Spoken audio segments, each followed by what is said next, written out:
Today I will discuss column and strut. First of all, what is strut? A structural member which may be horizontal, inclined or vertical, subjected to an axial compressive force used in building or frames is called a strut. Yeah, the note point is structural member, horizontal, inclined or vertical, axial compressive force and used in building frame. These structural members are called strut. And among these struts, a vertical structural member subjected to an axial compressive force used in building or frame is called a column. That means the vertical strut is called column. Yeah. Now, what is crushing load and buckling load? Yeah. First of all, look at the board please. When a short column subjected to compressive force P, then per unit area this force is called stress, and as this is the compressive force, so this is compressive stress. Now, if you gradually increase this load P, so compressive stress Fc is also increased, and if this is a stress strain diagram, we know at some time this stress reaches at this point and this is ultimate stress, and then this is called ultimate compressive stress. And beyond this stage, if you increase this load, this column will be crushed. Yeah, and the load at which the column crushes is called crushing load. Yeah, and the corresponding stress is called crushing stress. Yeah, this is crushing load. But if this column is long, and when this column is subjected to axial compressive force, similarly compressive stress F suffix C equal to this compressive load per area.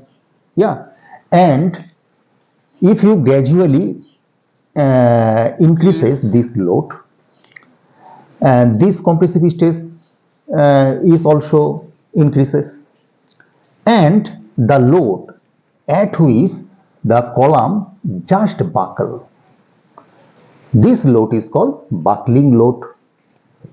Remind it, this is called buckling load or crippling load or critical load.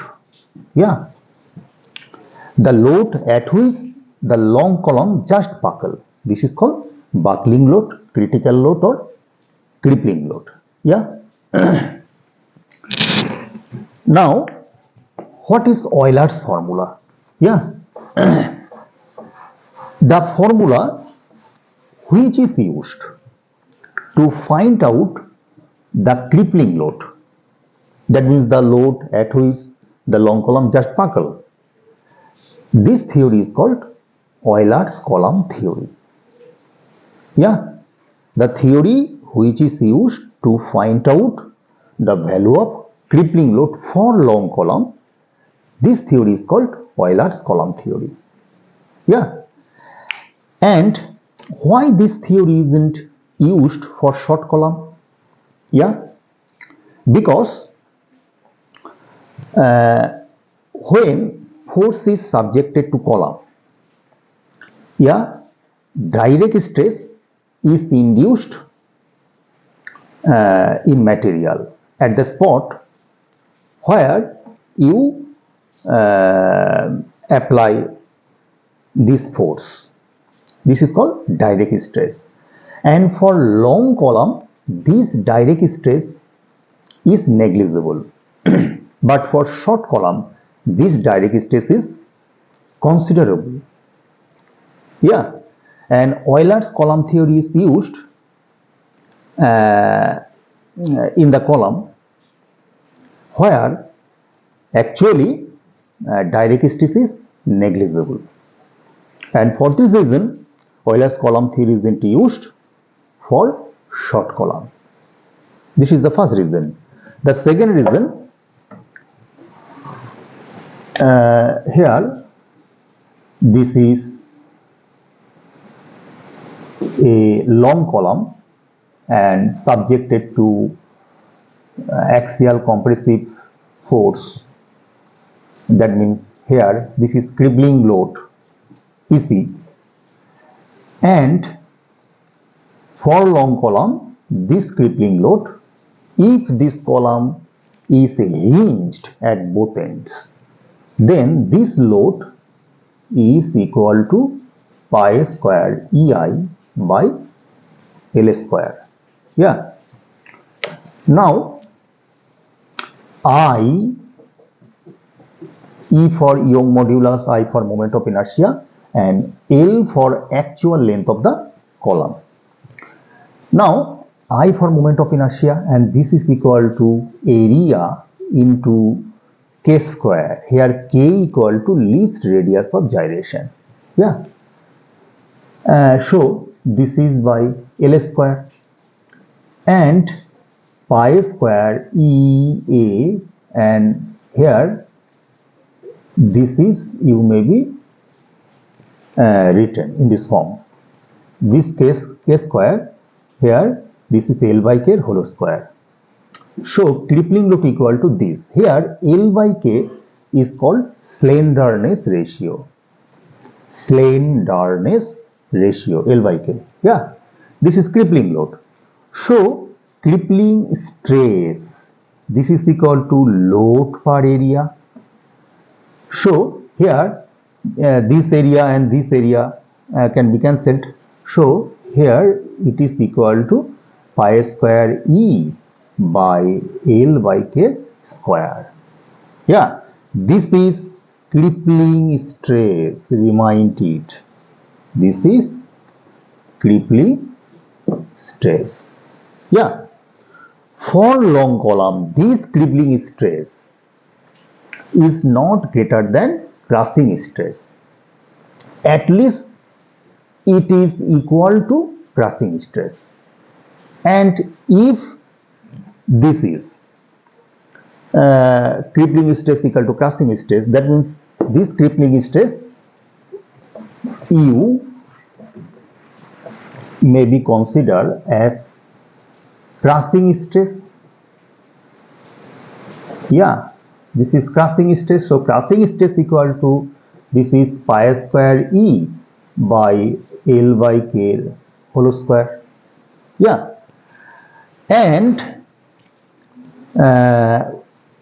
according to ISI, for mild steel, crushing stress, that is equal to 3300 kg per centimeter square. Yeah, equal to pi square E for Young modulus. For mild steel, this value 2.1 into 10 to the power 6 by L by K whole square. Yeah, so here L by K, yeah, this value after calculation, this is 79.25. That means it is approximately 80. Yeah, so if you consider in this way, this is L by K slenderness ratio. If slenderness ratio is less than 80, then crushing stress will be increased, but it is not possible because we know crushing stress at least equal to crippling stress, but cannot be if you crushing stress, the value of crushing stress is gradually increases, it is not possible because you consider crippling stress is at least equal to crushing stress. So here it is not possible to increase crushing stress. That means if L by K, that means slenderness ratio, is less than 80, then crushing stress will be increased. It is not possible. So if slenderness ratio is greater than 80, then crushing stress is less than crippling stress. That means at least equal to crippling stress, and it is possible here. So for long column, slenderness ratio must be greater than 80. For long column, slenderness ratio must be greater than 80. And this is the limitation or impracticability of Euler's formula. Yeah. So there is two limitations. One is direct stress and another is slenderness ratio. Yeah. Now, what are the different end conditions? What are the different end conditions for long column? Here, first of all, the column may be hinged at both ends. That means before the column, this is in this form, and due to crippling load, it buckles in this form. And here the value pi square EI by L square. Yeah. The second, this is one end fixed and other end free. And when this column is subjected to crippling load, this is buckles in this form. Here the load, this is P suffix E, crippling load, and here this value equal to pi square EI by 4 L square. Yeah. Now the third, this is two end fixed, and when this column is subjected to compressive load, the column buckle in this form. And here the value, this is 4 pi square EI by L square. Yeah. And the another form, this is one end hinge and other end fixed. Yeah. And when you subjected to compressive load, this will be buckle in this form. Yeah. And here the load, this is 2 pi square EI by L square. Yeah. This form. Now these are the different end conditions for column. Yeah. And now what is the equivalent length? Yeah. You imagine two column. One is equivalent column, that means ideal column, and another is actual column. Yeah. If material, cross-sectional area, end condition and the applied load, these are equal for both columns, then the length of equivalent column is called equivalent equivalent length for actual column. Yeah, and U may be defined in this form: the equivalent length of a given column with given n conditions is the length of an equivalent column of the same material and cross section with hinged ends having the value of crippling load equal to that of the given column. Yeah, this is equivalent length. And the question is, what is the relation between equivalent length and actual length? Yeah, look at the book.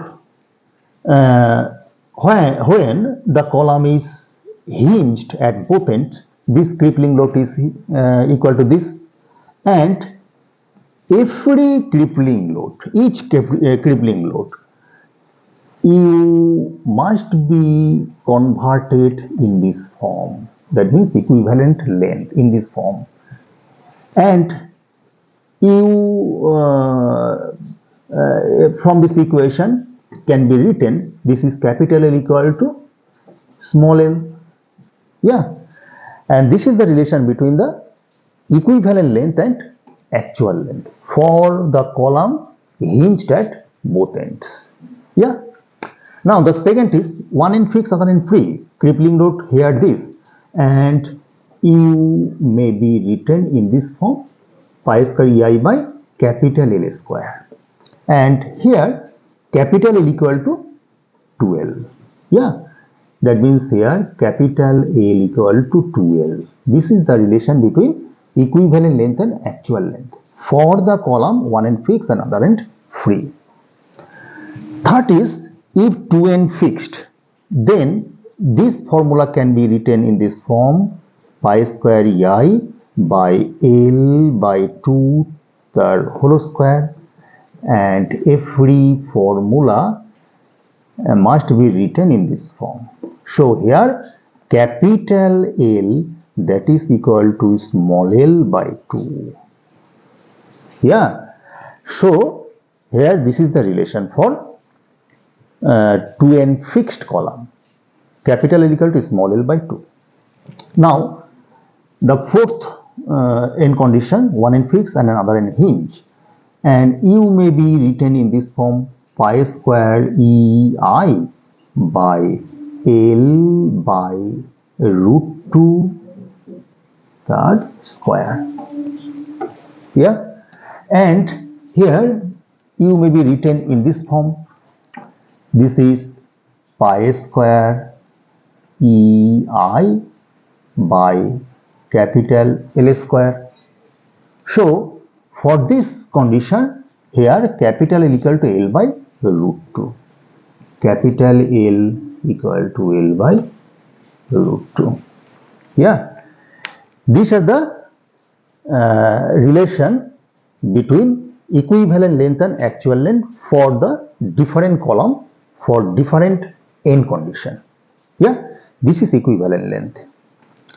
Now define long column, short column and medium column.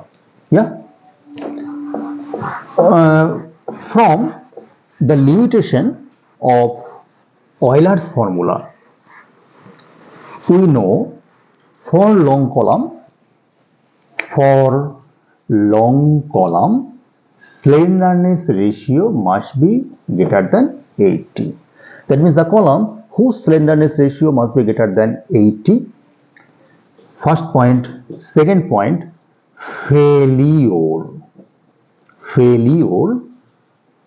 occurs due to only buckling stress. Yeah. Third point, crushing stress. Here this is negligible. Yeah, negligible. And fourth, whose length must be greater than 30 times their lateral dimension. Lateral dimension. Yeah, length, here length must be greater than this lateral dimension. These columns are called long column. This 4 point, yeah, must be mentioned. Now, what is short column? In this way, whose slenderness ratio less than 80? Failure here due to crushing stress, and here negligible is, where buckling stress is negligible, and whose length, here length for long column, length greater than 30 times their lateral dimension, and here dia least lateral dimension, that means lateral dimension must be 1 to 8 times, the length of the column. Yeah. Fourth point, slenderness ratio less than 80, failure due to crushing stress, buckling stress is negligible, and lateral dimension is 1 to 8 times the length of the column. This column is called short column. Yeah, and the next medium column, whose slenderness ratio equal to 80, failure may be buckling stress, may be crushing stress, and in this way buckling stress and crushing stress may be negligible also, and whose length between 8 to 30 times the lateral dimension. These columns are called medium column. Yeah. Now, what is Rankine formula or Rankine theory? Yeah. The theory which is applied for finding out the crippling load for short, medium or long column. This theory or formula is called Rankine formula. Yeah. From Rankine formula, the calculation in this way, 1 by crippling load from Rankine formula equal to 1 by crushing load plus 1 by crippling load from Euler formula. Yeah. So, simplify the equation. This is LCM and this is PC plus P. So, Rankine formula, crippling load from Rankine theory, this is PC plus P, and if you divide the numerator and denominator by P suffix E, then this is in the numerator, this is PC, and here this is PC by PE. Yeah, and here this is crushing load and this is crushing stress into area by 1 plus this is crushing load and this is crushing load into area by crippling load from Euler formula. This is pi square EI by L square. Yeah. And we know that moment of inertia I, this is equal to A into K square. Yeah. So, U may be written in this form. This is Fc into A by 1 plus Fc by pi square E, and here A and A কেটে গেল, and this is L by K তার square, and this is crippling load from Rankine formula. Yeah, and this Fc by pi square E may be written as Rankine constant. That means ultimately the Rankine formula this P suffix R equal to Fc into A by 1 plus small a, this is Rankine constant, L by K that is square. This is Rankine formula, and this is the theory of column and strut. Yeah, and on the next class I will solve different numerical formula for column and strut. Yeah, thank you.